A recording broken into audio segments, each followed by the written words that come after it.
Hello again, students.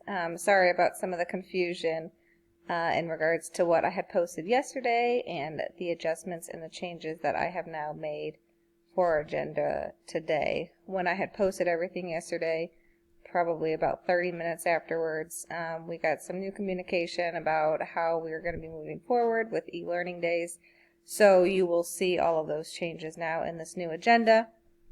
I will post it here to Classroom once I upload this video for you, so you'll be able to see it here. But if you scroll down, you'll see my message on kind of why I've made these adjustments, what Mr. Kilgore had sent out yesterday.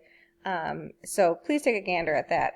And then basically you can kind of ignore the agenda in this video, but if you want to use it for some of the notes and the terms that I had gone over, I would suggest utilize that. And then this is one of the assignments that we will still be working on in the coming weeks, which I'll show you here in a second. But this schedule down here that I originally had posted should have all of the adjustments to the new agenda that you guys are going to see here in a second. So please make sure you guys are just being diligent. And if you have questions, please email me. I am getting back to you as quickly as I can. So for this new agenda, what you guys will see is that we have switched to block days Monday through Thursday. And then Fridays are going to be teacher planning days, and this gives you an additional day to get caught up on work from some of your other courses. The reason that we're doing block days Monday through Thursday is to try to prevent all of you from being overwhelmed in some of the material you'll be receiving from your other classes. So this week's a little bit funky because we are technically starting Thursday, Friday, and then next week we will have our block days Monday, Tuesday, Wednesday, Thursday, and then we don't have school on Friday. So the week after that, you will see the block days Monday through Thursday, and then Friday as a teaching planning day. So again, this all depends on kind of what Governor Pritzker says about closing schools and how long will that last. So we are still looking for that communication, so be on the outlook for that as well. Okay, so what you guys see here, Tuesday, Wednesday, are just going to be review and catch-up days. So if you've done all this, then you don't have anything that you need to be doing on the 31st and April 1st, at least in sociology. And then what you guys will see down here is I have created a schedule in regards to odd classes and even classes. So my sociology class that I have on odd days is 7th hour. The sociology class that I have on even days is 8th hour. So if you're 8th hour, then you pay attention to this column here. If you're 7th hour, you pay attention to this column here.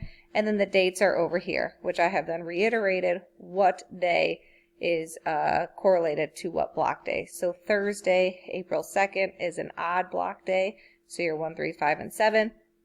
Friday are even block days, 2, 4, 6, and 8. So if you are 7th hour sociology, you have nothing to work on for sociology on Friday, April 3rd. Just what you did on Thursday will be due later the following week, which you guys can see that here.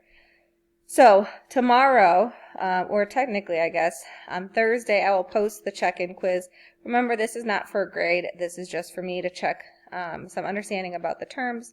I'll do these periodically through our e-learning days just so I know that we are understanding what is being given to you. And then we will actually be working on our character analysis starting next week, and both the 2 block days that we have next week for each of our classes, you guys will just work on that. Okay, I don't want to overwhelm you. I want to make sure that we are getting adjusted well to this new schedule. And then Friday, April 10th, you guys have no school. So the only assignment that you guys have to be working on in the coming weeks is going to be your character analysis sheet, which is the one that I pointed out here that you will work on. Okay, so do not worry about this one. I actually will probably take it down so you are not confused on what classwork is due. Again, if you keep scrolling down, you'll see an alternate formatted agenda for visual learners that don't like columns and rows. You can use this. You can utilize this one. Okay, so I hope you guys are adjusting well. If you have questions, please let me know.